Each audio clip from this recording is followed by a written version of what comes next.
Okay guys, today we're going to continue reviewing for chemistry and getting ready for our chemistry final and our state chemistry final exam. Today we're going to make a review booklet again, but this time it's going to be covering material that we learned in second quarter. And it's been a long time since we reviewed this stuff, so we're going to hopefully jog your memory on everything that we learned during second quarter. Again, we're going to make this review booklet, and it looks like this. So if you've already made one booklet, it should be easy to make this other one. But again, I want to remind you that when you get done, the front cover is page number 1. When you get done folding it, the back cover here should be page number 8. So let me show you how to make one of these booklets again. So we're starting with just a regular sheet of white paper, just a 8.5 by 11, just a regular sized paper. We're going to make a series of folds here. So on step 2 it says to fold it lengthwise, which is known as the hot dog fold. So where this dotted line is where you need to fold it. So make that fold right now. And try to do a good job, make it nice and even, and then with your fingernail, run your fingernail across that crease and make it nice and crisp there. All right, let's go to step 3. So your paper should look like this now. And we're going to fold it in half again. So right here along this dotted line, we're going to fold it in half again.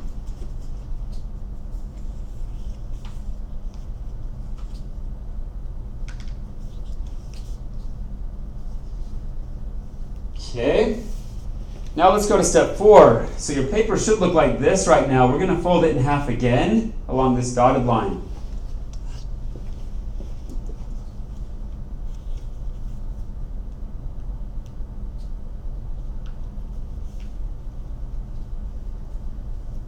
Now that you, on step 5, your paper should look like this. It almost looks like a little booklet, but it's not the finished product yet. So let's go to step 6. And see what we've got to do. Open up the paper all the way, so unfold it. And you should notice, if you unfold your paper all the way, that there's now 8 rectangular boxes here. You better have 8 rectangular boxes there if you did it right. Okay, now let's go to step 7. And step 7 is one of the more complicated steps in making the booklet. So it says fold your paper in half. Now this time, the hamburger fold. So some people call it the short way, but notice the folded edge, after you fold it in half the hamburger way, the folded edge is right here along the left side. So make sure that folded side is right here. What you're going to do is make a cut. Now before I tell you where to cut it, notice that there's a center cross right here with your folds. You're going to make a cut, and I'm going to draw it in red. So you're going to get a pair of scissors and cut along that center fold until you get to this cross right there. When you get to that center cross, you're going to stop. Okay, so let's do that. So grab a pair of scissors and make that cut. Again, cut the folded side up to the cross.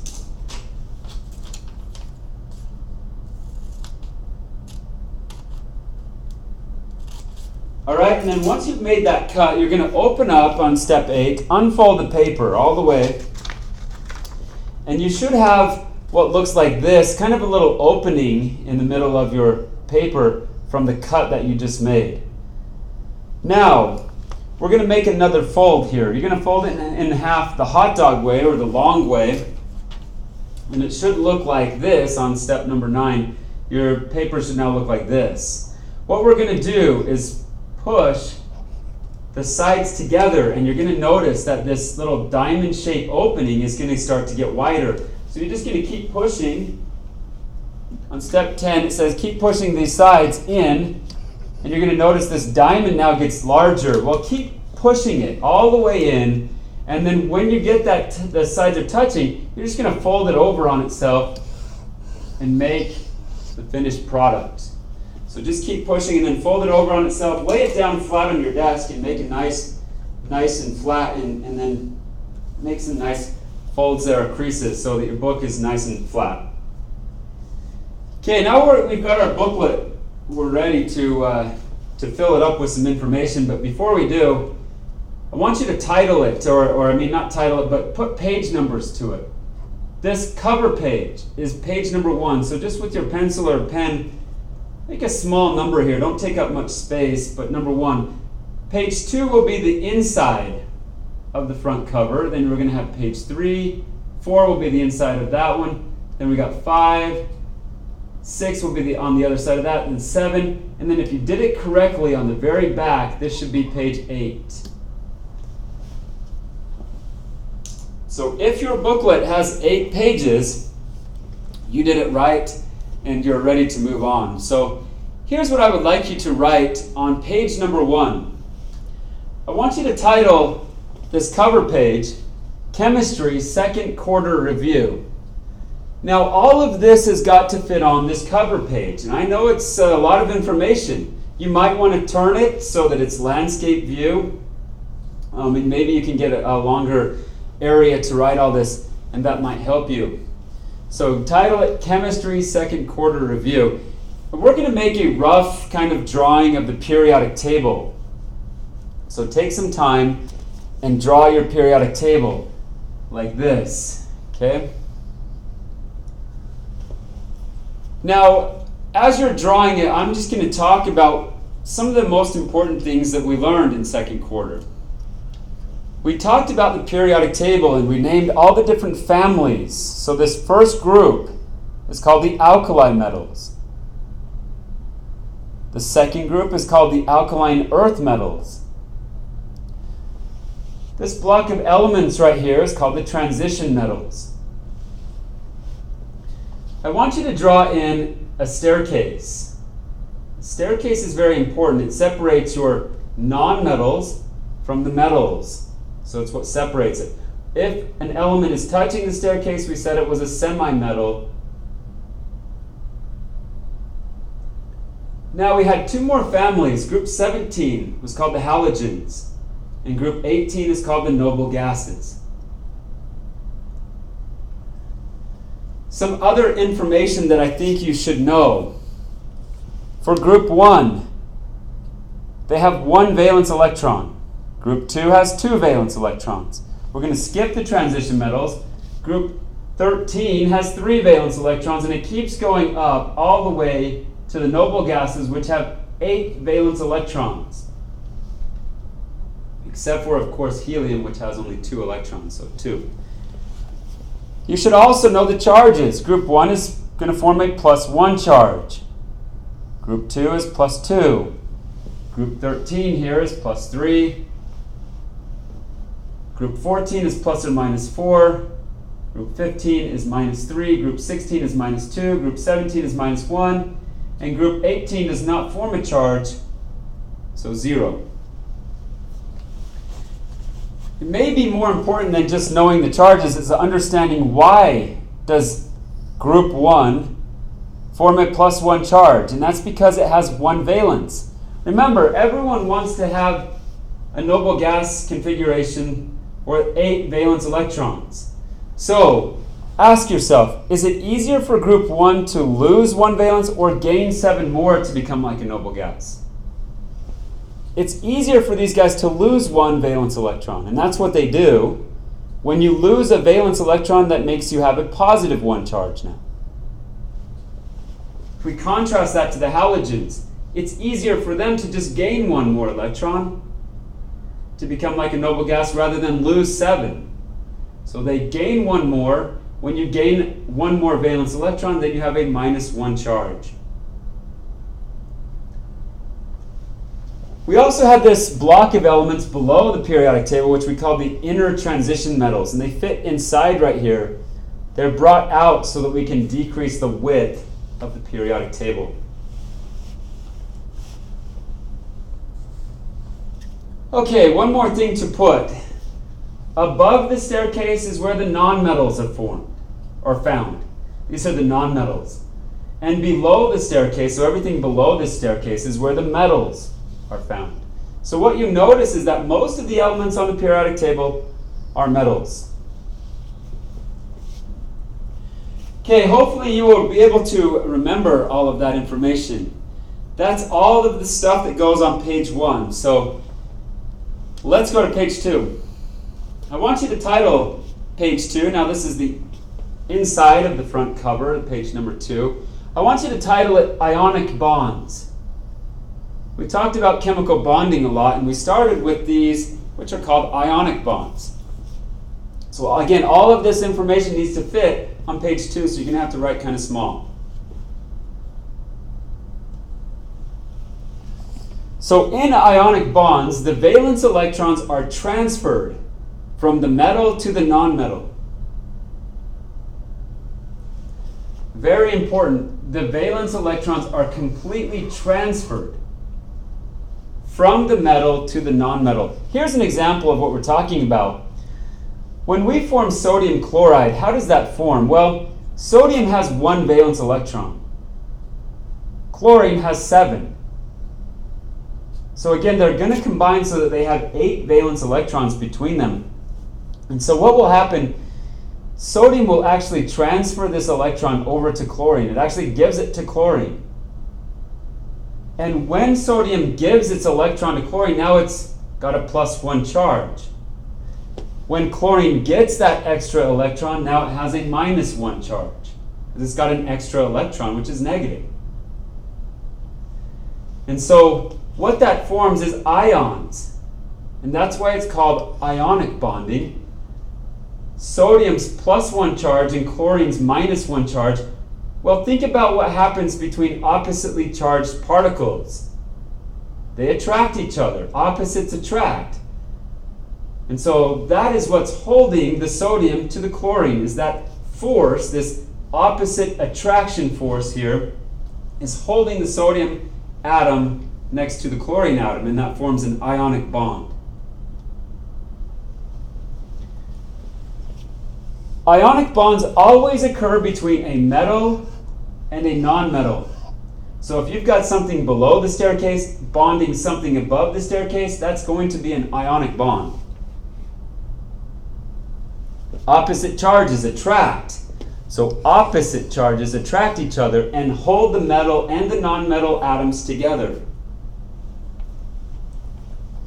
There's 2 types of ions. There's cations, which are positive, and there's anions, which are negative.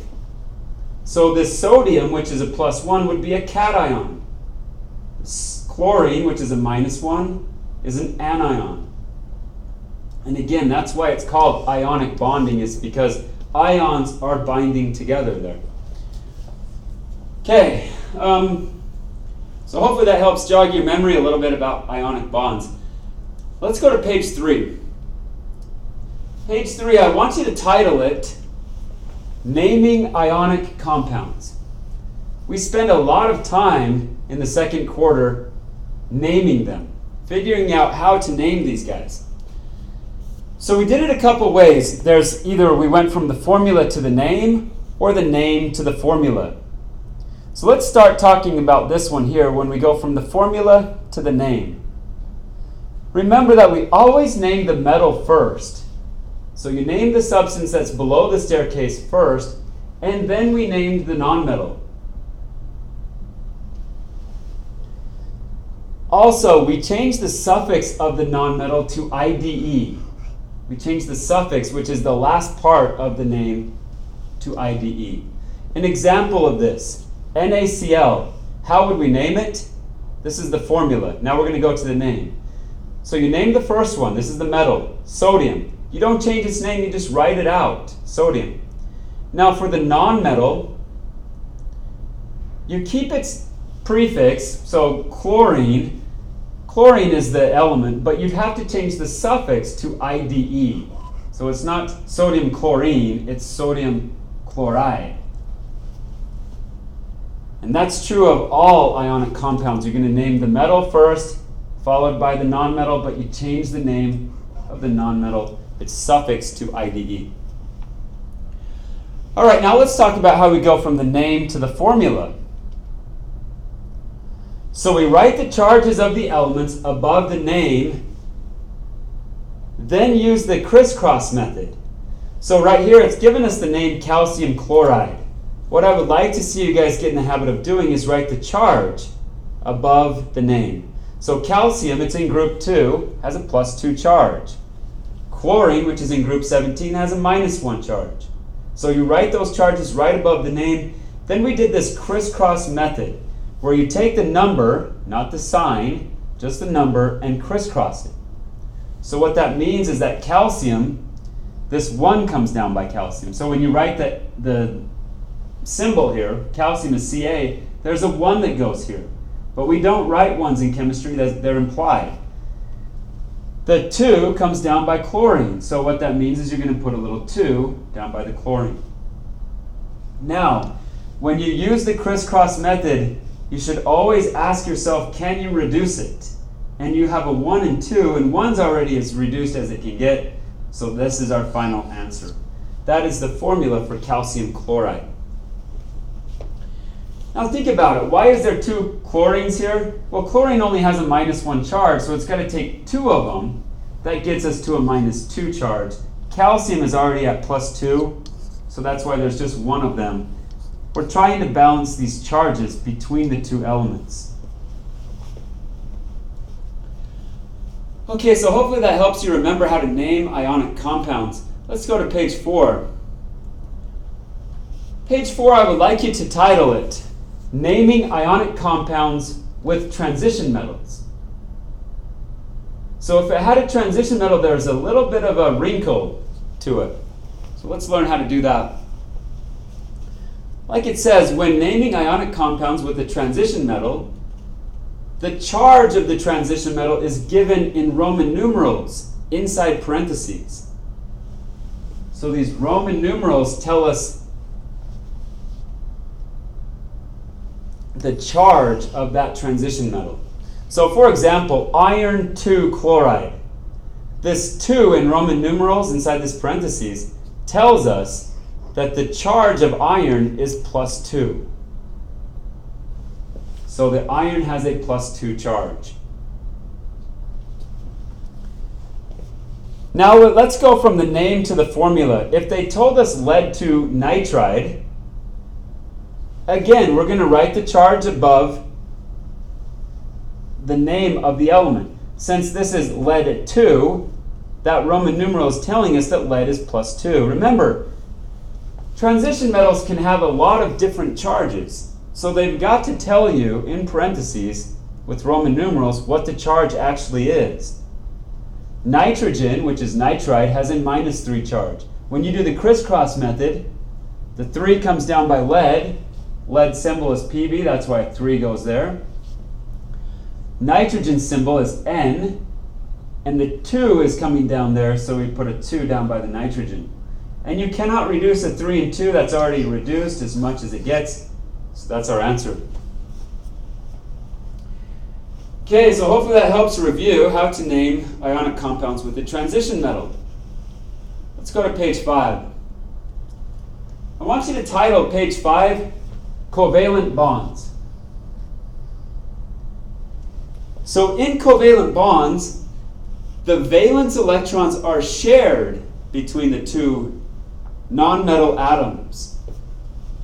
Remember, covalent bonds are between 2 nonmetal atoms, and the valence electrons are shared. So here's an example. If hydrogen is going to form a bond with chlorine, because they're both nonmetals, they're going to form a covalent bond. What happens here is that the 1 valence electron that hydrogen has, hydrogen's going to bring it over and actually share it. Between these 2 atoms, they're sharing the valence electrons. So hydrogen feels like it has 2 valence, which is what it wants. It wants to become like helium. And chlorine now feels like it has 8. So it feels like a noble gas. And they're both stable that way. But remember, when we're doing and drawing these molecules, 2 electrons here that are shared between 2 different elements or 2 different atoms, they represent a covalent bond. And chemists will represent a covalent bond with a single line. So a chemist would actually draw it as H line Cl. Now, these electrons that are on chlorine are called lone pairs. And so we still need to draw in the lone pairs here. Now, we also talked about later on in the year how these electrons are shared not so equally. In fact, the chlorine is going to pull the electrons a little closer toward the chlorine than the hydrogen. And that's caused because of differences in electronegativity values. Chlorine, if you look up its electronegativity value, is 3. Hydrogen is 2.1. Because chlorine is higher electronegativity, it pulls the electrons closer to it. What that causes is polarity. Now this molecule is going to be slightly polar. Because the electrons are closer to the chlorine, it's going to be slightly negative. And that means the other side of the molecule, the hydrogen, is going to be slightly positive. And we learned how to draw dipole moment arrows. Remember, the arrow points to the more negative side of the molecule. The positive side has a little plus, which helps to remind us that this side is positive. All right, so covalent bonds. Hopefully that helps you remember a little bit more about covalent bonds. Let's go on. Page 6, I want you to title this one Lewis structures.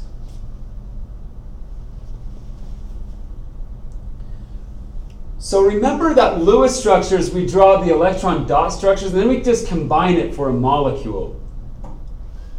There's some rules to remember. Carbon always goes in the middle.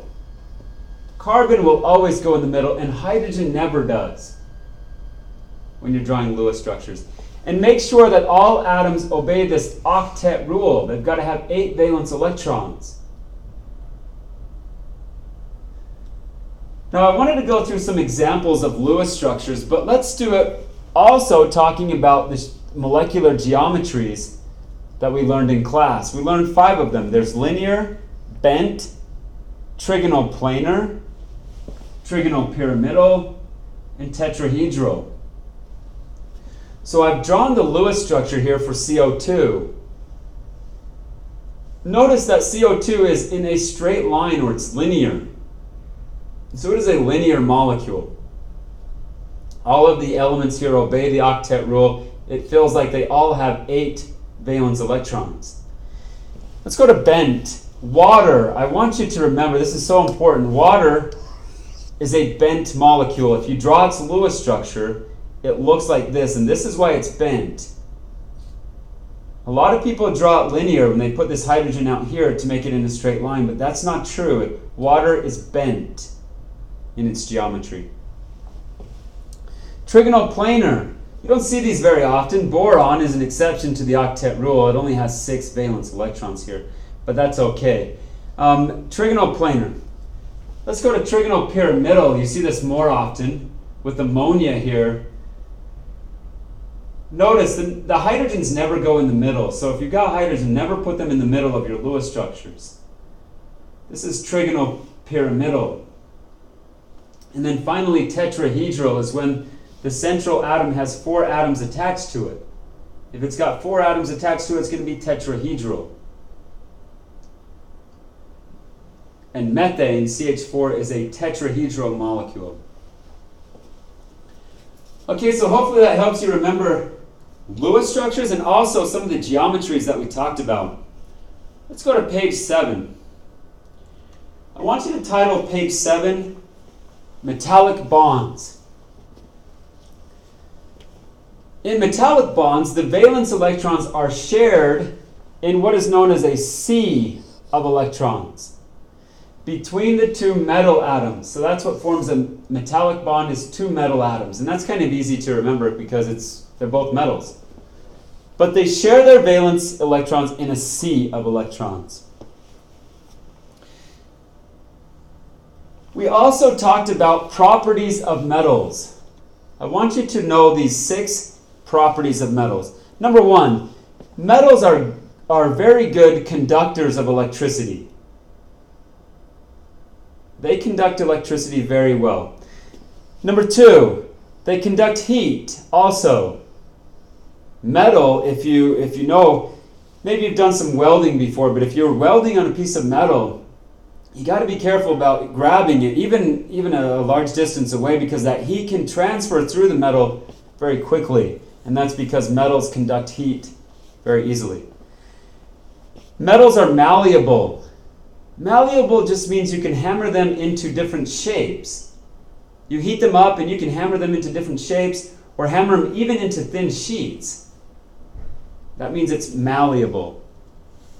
Metals are ductile, which means you can, again, heat them up and you can roll them into and draw them into long strands of wire. They're very ductile. Metals have luster, which means if you clean them up, they most of the time will shine, almost where you can see your reflection. They have a good luster. And then number 6, they have high tensile strength.